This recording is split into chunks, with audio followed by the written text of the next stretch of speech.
le concertina, l'instrument voilà, du cirque. Ça s'appelle un bandoneon.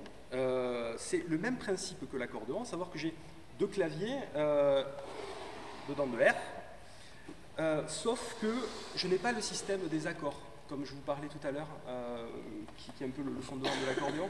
À la main gauche, je n'ai que des... Alors, je change de position. À la main gauche, je n'ai vraiment que des notes. Voilà, j'ai en fait deux claviers mélodiques aux deux mains, sauf que ici, j'ai des sons graves. Ici, j'ai des sons au contraire beaucoup plus aigus, etc. Alors, entre les deux instruments, il n'y a pas de logique en fait. Comme ça, on a l'impression que ça se ressemble. En fait, la disposition des notes, ça n'a rien à voir en fait. Les deux instruments n'ont rien à voir. Quelques mots sur le bandoneon. En fait, ça a été inventé par Heinrich Band, d'où le nom bandoneon en fait. Pourquoi ça a été inventé? Ça a été en fait inventé en Allemagne pour remplacer dans certaines églises, voilà, en fait, l'harmonium. En fait, voilà. On s'est dit, bah, tiens, c'est plus petit, c'est plus facile à transporter, etc. Et donc, du coup, on a inventé ça pour substituer l'harmonium. Et pourquoi c'est un instrument qui est devenu l'emblème du tango, avec ce son très plaintif. Pourquoi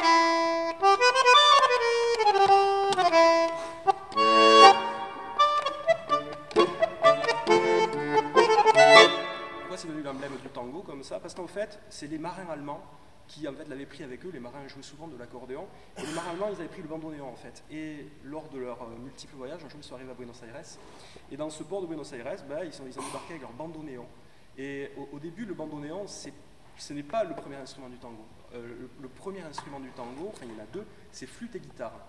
C'est pour ça que si vous connaissez Astor Piazzolla, il a écrit une pièce qui s'appelle en 4 mouvements l'histoire du tango, et c'est pour flûte et guitare, parce que ce sont les deux instruments premiers du tango. Ensuite, c'est rajouté le violon, le piano, le bandoneon, la contrebasse pour former le quintet ensuite de tango, notamment célèbre, celui d'Astor Piazzolla.